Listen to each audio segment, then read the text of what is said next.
주시오. 이미시니 환난 중에 만나의 큰 도움이시라. 그러므로 땅이 변하든지 산이 흔들려 바다 가운데 빠지든지 바닷물이 솟아나고 뛰놀든지 그것이 넘침으로 산이 흔들릴지라도 우리는 두려워하지 아니하리로다. 하나님 아버지, 우리 새벽에 깨워주시고 하나님의 전에 나오게 하여주시며 또한 하나님의 말씀을 듣고 또한 찬양하고 기도할 수 있는 은혜를 주셔서 감사합니다. 세상에 하나님, 세계 곳곳에 기근과 지진과 하늘과 태풍으로 인해 많은 사람들이 고통 중에 있지만은 그럼에도 불구하고 하나님의 신실하신 손길이 하나님의 인도하심이 우리의 생명을 지켜주시고 우리 언제나 그 위기 속에서도 보호하여 주시는 하나님의 은혜를 생각해 봅니다. 하나님 그 전지전능하심과 하나님의 그 우주 만물을 통치하시는 하나님의 다스리심을 다시 한번 찬양합니다. 이 새벽에 하나님 앞에 기도하며 나아가되 그 하나님의 위대하신 통치하심과 다스리심을 깊이 깨닫는 이 아침이 되게 하여 주시옵소서. 감사를 드리며 예수님의 이름으로 기도합니다. 이번 주일에서는 하나님의 음성을 실제로 들어보신 적이 있으십니까? 하나님의 음성을 들어본 적이 있는 분들이 하시는 말씀을 직접 들어보면요, 그 음성이 사람 목소리인데 남자도 여자도 아닌 사람 목소리 같은 목소리다라고 말씀하시는 분들을 보면 만나게 됩니다.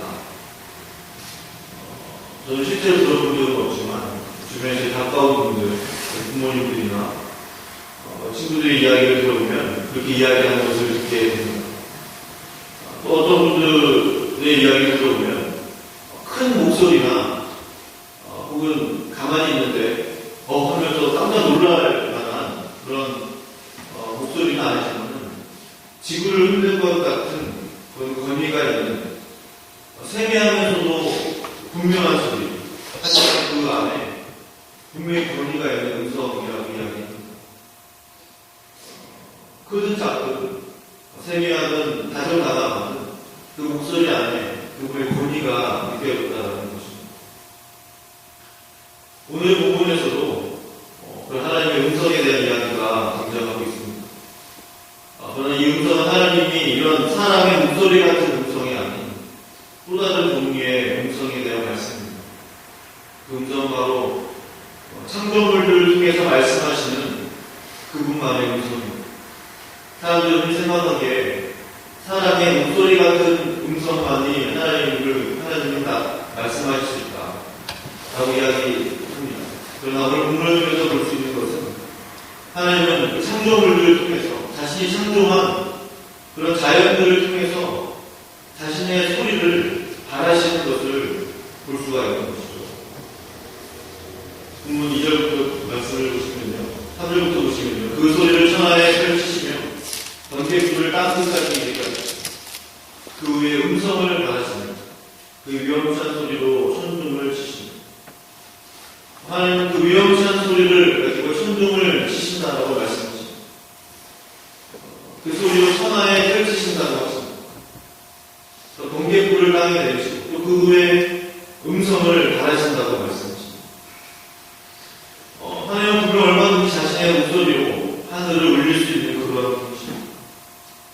아마 하늘에 울릴 것은 하나님의 그런 사람의 목소리 같은 음성을 세상 사람들이 다 듣게 된다면 정말 많은 사람들이 하나님의 살아계심을 인정할 수밖에 없을 것입니다.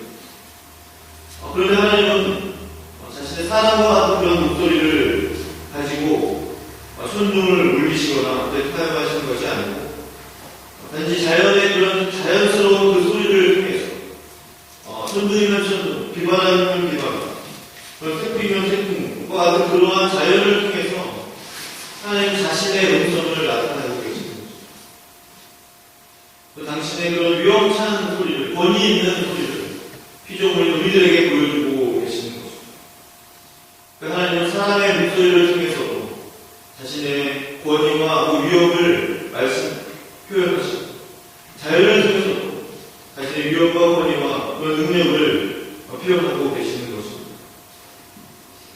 한밤중에 천둥이 제대로 치면 정말 잠을 못 이룰 정도로 겁이 나고 무서워지는 것을 경험해 보셨을 것입니다. 때로는 하늘이 깨질 것 같은 그러한 천둥의 소리, 하늘이 찢어질 것 같은 그러한 소리들이 우리 귓가에 들려올 때가 있는 것입니다. 그렇게 되면 온천하는 그 위험한 소리와 음성에 그 굉음에 숨죽이고 있어야 그 누구도 그 소리 앞에 맞서서 응답할 수가 없습니다. 그 하나님의 위대한 그 자연의 그 섭리 속에서 반응할 수 있는 사람은 이 세상에 아무도 없는 것입니다. 인간이 만드는 그 어떤 과학적 장비를 동원하더라도 그 소리를 약하게 만들거나 잠시 멈추게 할 수는 없는 것입니다. 하나님은 소리를 내기 시작하시면 모든 피조물들은 숨죽이고 기다려야 그 소리가 멈출 때까지 이제부터는 앞으로 천둥이 치게 되면 하나님의 음성이구나 라고 생각하시면 될 것 같습니다. 그 위험한 소리를 들으시면서 하나님의 그 크심과 하나님의 그 위대하심을 다시 한번 생각할 수 있는 기회가 되기를 원합니다. 그리고 동시에 나라는 존재는 정말 인간이라는 존재는 하나님의 그 자연 앞에서 하나님의 그 소리와 음성 앞에서 아무것도 아니고 내 목소리를 아무리 크게 낸다 할지라도 내가 아무리 내 주장을 가지고 소리를 크게 낸다 할지라도 하나님의 음성 앞에 아무것도 아니구나 라는 것을 생각하게 될 것입니다. 하나님의 음성은 여기에서 멈추지 않습니다. 하나님은 자연을 통해서 그분의 뜻을 나타내십니다. 12절 13절 말씀을 보시면요. 그는 감싸고 두시며 그들의 해를 조력하십니다. 그는 땅과 육지 표면에 있는 모든 자들에게 명령하십니다. 혹은 징계를 위하여, 혹은 땅을 위하여, 혹은 긍휼을 위하여 그가 이런 일을 생기게 하십니다. 그렇습니다. 본문의 말씀은 13절까지 되어 있고 13절의 결론처럼 말씀을 하고 있습니다.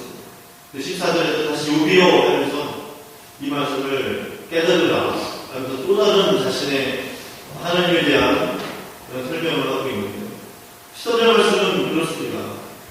혹은 징계를 위해서, 혹은 땅을 위해서, 혹은 긍휼함을 위해서 그가 이런 일을 생기게 하시는데요. 이런 일들은 앞에서 나열해 놓았던 그런 자연의 일이 천둥의 일이나 또한 큰 비나 작은 비를 얘기하시는 혹은 폭풍우나 혹은 입김으로 얼음을 얘기하시는 일들이나 구름의 습기를 실어 나르시는 그런 일들이나 이 모든 일들을 말씀하고 계시는 것입니다.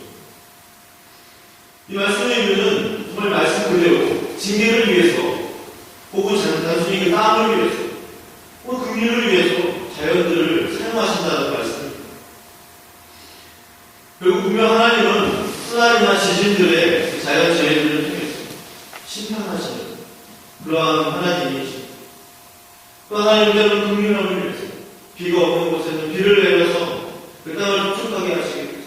기근에 시달리고 있는 지역은 하나님은 비를 내려서 그들에게 은혜를 베풀어 주시고 햇빛이 필요한 지역은 햇빛을 주셔서 하나님의 그런 은혜를 베풀어 주시는 그런 하나님이신 것입니다. 심각한 자연 재해를 겪으면서 고통당하는 분들이 우리 주변에 그리고 전 세계적으로 많이 있다는 것을 우리는 잘 알고 있습니다.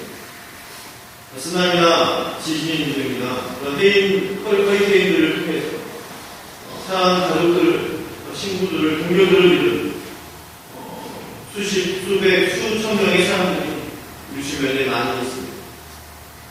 물론 그 상처받은 분들에 대해서 바로 이러한 자연재해는 하나님의 심판이고 하나님의 형벌입니다 라고 직접적으로 말씀드리는 것은 아닙니다.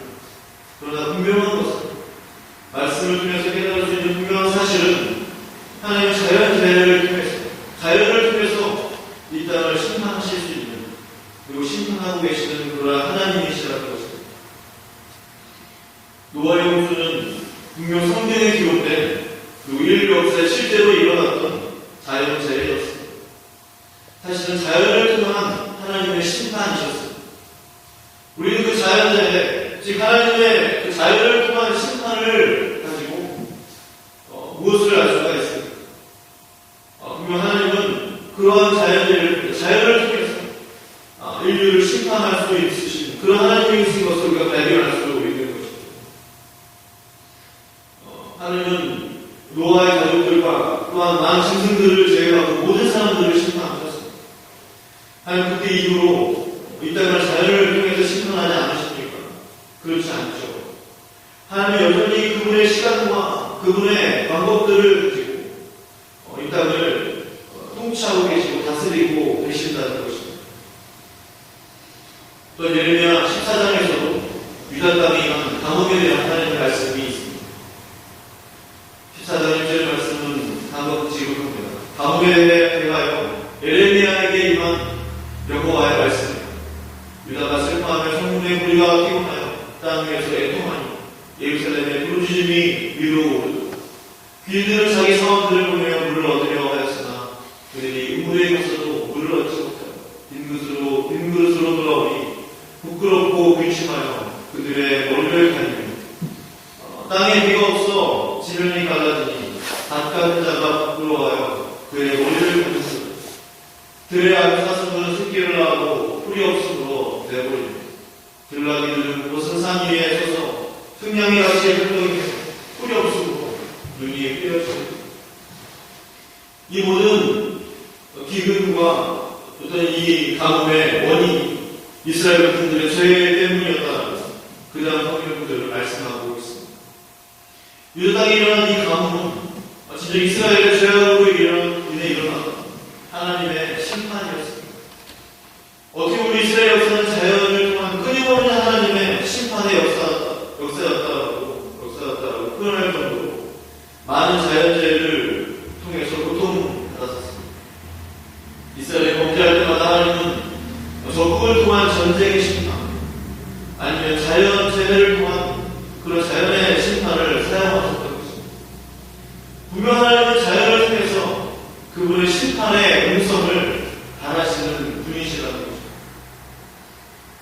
아직도 우리의 기억에 생생한 자연재해가 있습니다. 그것은 바로 올 봄에 일어났던 일본 대지진이었습니다. 바닷속에서 일어났던 9.0의 강진이 쓰나미를 만들어 일본 동부를 강타한 일이었습니다. 신문기사 내용을 살펴보면요. 3월 11일 14시 46분경에 미야기현 센다이 동쪽 179km 지점에 산리쿠오키 해역에서 모멘트 규모 9.0의 강한 지진이 일어났습니다. 이 지진은 근대적인 지진 그 관측이 시작된 이래 규모 네 번째의 큰 규모의 그러한 지진이었고 일본 관측 사상 최대 규모였다고 합니다. 이 지진을 통해서 사망자는 1만 2천 명이었습니다. 실종자는 그보다 많은 1만 5천 명이었습니다. 그만큼 많은 대규모의 인명의 피해를 입었던 그러한 지진이었습니다. 근데 지진 관측 역사상 네 번째로 큰 규모의 지진이 하나님의 섭리 없이 하나님의 어떤 그 움직임 없이 스스로 일어난 일이 만무한 것입니다. 분명 천둥 번개와 우리를 통해서 또한 큰 비와 작은 비를 만드시는 또한 그 하나님, 또한 얼음을 그의 입김으로 만드시는 그 하나님의 생각을 볼 때 하나님이 이 땅의 모든 지진과 모든 기근과 모든 재해를 관여하지 않는다라고 말할 수 없는 것입니다. 하나님은 이 모든 자연과 모든 세상을 운행하시고 다스리고 계시는 그러한 하나님이신 것입니다. 지금 이 시대는 그 어느 때보다도 지진과 해리케인과 홍수와 가뭄과 같은 자연재해가 너무나 많은 그러한 때입니다. 그러한 자연을 통해서 우리 하나님은 당신의 크신 음성을 바라고 계십니다. 당신의 크신 능력을 표현하고 계십니다. 하나님 지금도 그분의 창조하신 자연을 통해서 우리들에게 말씀하고 계십니다. 피조물인 우리들은 하나님의 음성을 들을 수 있어야 한다고 생각합니다. 하나님의 창조하신 그 자연의 음성들을 통해서 그 움직임들을 통해서 변화들을 통해서 하나님의 창조 섭리로 하나님의 그 능력을 우리가 느끼고 또한 하나님의 그 자연을 찬양하고 또 인정할 수 있는 우리 모든 하나님의 자녀들이 되기를 주의 이름으로 축원드립니다. 기도하시겠습니다. 하나님 아버지, 그렇습니다. 하나님은 큰 죄를 만드시고 작은 죄를 만드시고 또한 천국과 우리를 바라시면서 당신의 음성을 바라십니다. 하나님의 크신 능력과 권위와 위엄을 자연을 통해서 나타나고 계시고 지금도 그 자연의 나타내신 속에서 하나님의 뜻들을 실현시키고 계시는 것을 우리가 믿습니다. 하나님은 눈을 들어 하나님을 보기를 원합니다. 그리고 또한 우리가 얼마나 나약한 사람인지, 얼마나 연약한 피조물에 불과한지 알기를 원합니다. 하나님의 그 창조 섭리 아래서, 하나님의 그 권위와 능력 아래서 겸손하여지기를 원합니다. 더욱더 우리가 하나님 앞에서 낮아진 자세로 하나님의 은혜를 구하기를 원합니다. 또한 그 자연을 통해서 하나님의 음성을 듣기를 원합니다. 온 만물을 통해서 하나님의 권위와 하나님의 섭리들을